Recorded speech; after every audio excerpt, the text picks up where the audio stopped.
Hi everyone and welcome back to another Ready to Ride Pilates for Horse Riders session. I'm Louise and today we are going to be focusing on going back to basics a little bit with pelvic and hip control. This is going to be really good if you are new to Pilates, but I also firmly believe that from time to time it's really good for all of us just to go back and make sure we can really feel what our bodies are doing. We're not focusing too much on the power and the strength, but really more about the feel of the little things. And that's just good revision for our brains and for our bodies. So whoever you are, this will be really good. We're going to start in sitting, and we're going to start actually just with your neck, just a little bit of a loosen off before we do anything. So check your posture before you start. Have that feeling of lengthening upwards through your spine, that piece of string pulling you up towards the ceiling. Then just be aware of where your seat bones are. And try to have nice equal pressure through both of your seat bones. So important for riding. You want to be really familiar with your seat bones, both of them, and make sure that you can keep equal pressure through both of them when you want to. Then we're going to turn neck from side to side, trying to keep your eyes level as you turn. If one of your eyes drops as you turn, you can see that you lose the quality of the movement. A bit like when you're doing your baited stretches with your horse, which your horse's physio may have given you to do. You want good quality, not cheating, like so. If you're a little stiff one way, it doesn't matter. You just want to gently push and see if you can go a little bit further each time. Okay, then we're going to move on to your main part of your spine. Same principles before you start. So equal pressure through your seat bones, piece of string pulling you up tall, and then you're turning your shoulders this time. The idea with this is again to think about keeping level, but this time with your shoulders.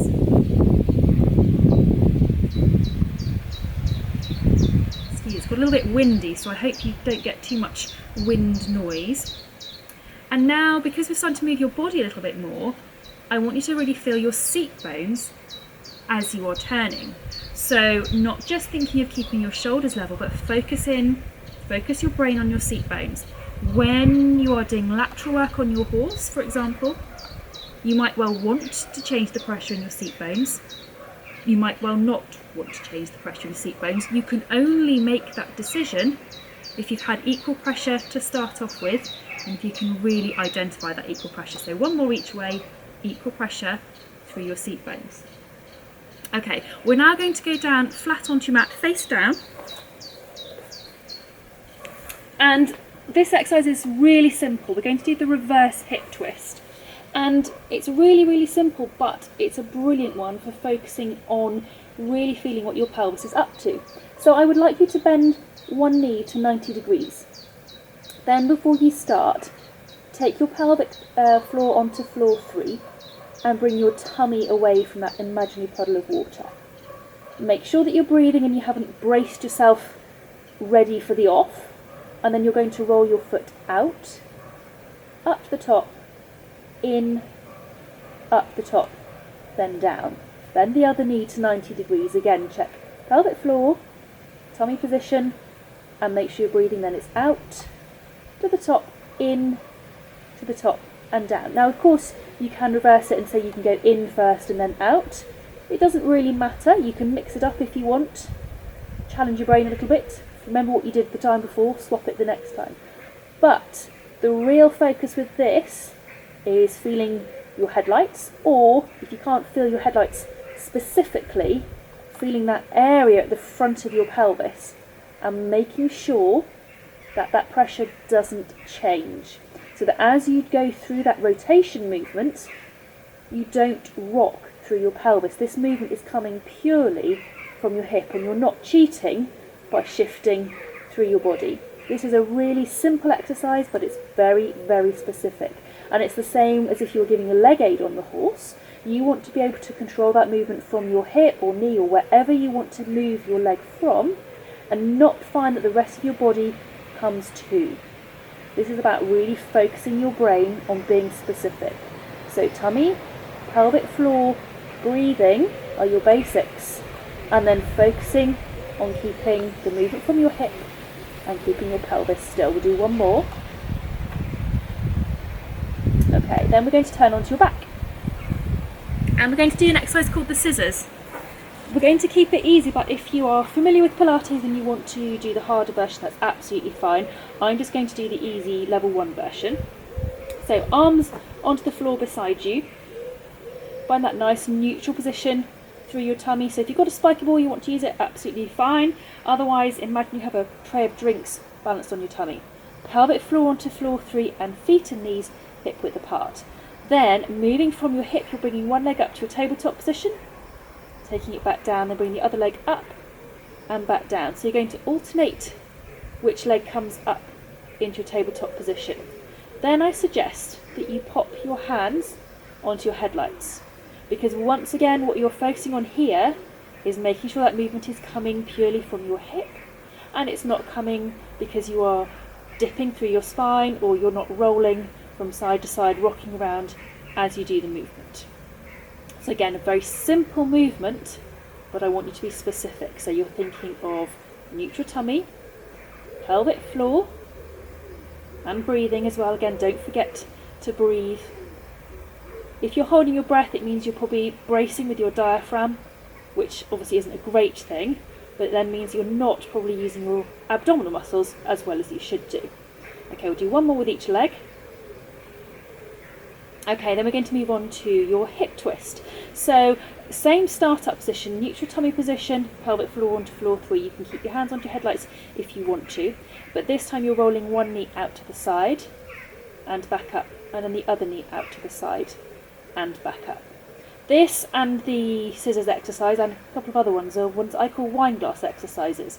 So you want to imagine that the leg that isn't moving has a wine glass on the knee, and that wine glass wants to stay full the whole way through the movement, or rather wants to stay full when it's actually in its stable position, maybe not the whole way through the movement. That would be a little bit tricky.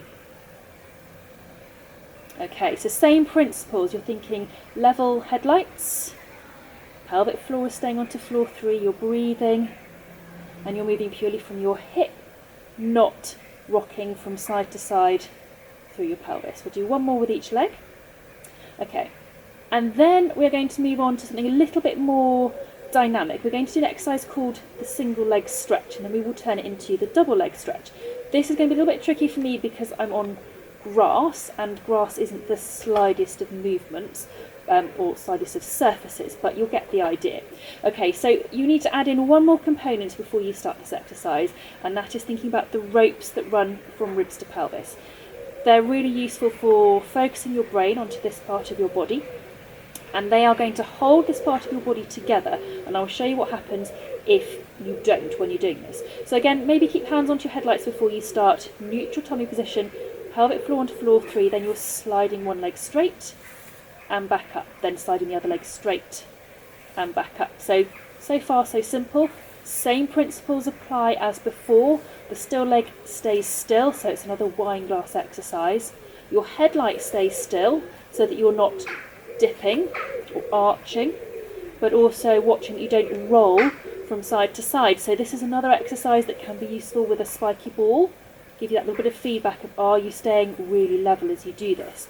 What happens if you let go with your ropes is that as you go down with your leg and your pelvis wants to move too, then you what we call dome, so your ribs start to come upwards. And okay, that's not a major fault in day-to-day life, but when you're riding, that's really not something that you want to do, because you're ending up fixing and bracing against the movement of the horse. You want to stay gently still through this part of your body, then you can absorb the movement of the horse and move with the horse. We're now going to make this a little bit more complicated and add in your arms. So we'll keep it simple with the arms today. Start with your arms, hands above your shoulders, pointing up to the ceiling, and then we're just going to coordinate so that as you straighten your leg, your arms go over your head, and then the two come back together. Then the same with the other leg, and back up. You will notice that my arms aren't going right down to the floor, and that is for a very good reason, because if I want to keep those ropes strong or in position and not stretch, I need to stop where my hands are stopping. If my hands go right to the floor, chances are I've probably let go and had that doming effect happen. So I'm doing that on purpose. Same principles as before. Think, where are your headlights? Is your pelvic floor onto floor 3? Are you breathing? Is your pelvis staying level? Are you moving from your hip? We're going to do one more with each leg. Okay, lovely. And then we're going to come up into sitting. Okay, so that's fairly easy exercises, but they really focus your brain on what is happening around your pelvis. We're going to do one more, which challenges your seat bones again, and it's called the saw. And I have to admit, I am probably the least supple person in the whole world, but this exercise is still really useful for focusing your brain again onto your seat bones and what you do with your seat bones when you move your weight. So you want to have your arms at approximately the same gap as your legs. Feel your seat bones again, so make sure you've got that nice equal weight through both of your seat bones. Then moving or controlling the movement from your sternum, which is the bone in the front of your chest, you're going to turn and aim to get your hand sort of opposite the other foot, and then you're going to turn and do the same the other way.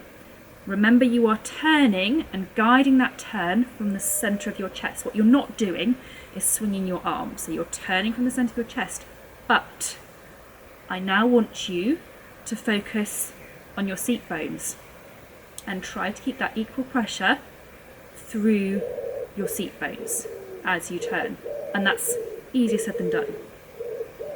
Okay, and then we're going to make it a little bit harder, and I'd like you to keep that equal pressure and try to reach for that opposite foot. Now, clearly this is not an exercise to do if you've got sciatic pain, if you've had recent back problems, particularly if you've got disc problems. This is really not an exercise to do for you. Anyone else? Focus on keeping that equal pressure through your seat bones. You almost need to feel as if you're pushing down with the one that wants to come up. We'll do one more each way. Super job. Okay, then bring your legs back into that cross position. Okay, so we're going to finish there because I think that's enough of these quite simple exercises. You could get a little bit bored if you did too many of those, but they are so good to come back to from time to time. So what you need to do is incorporate these into your regular exercise program so that you keep reminding yourself of the basics, keep coming back to basics. It always works, it always helps. I hope you found that useful. Please do subscribe if you haven't already, and there will be more sessions coming out over the coming weeks, and I look forward to seeing you on the next time. Take care then, bye bye.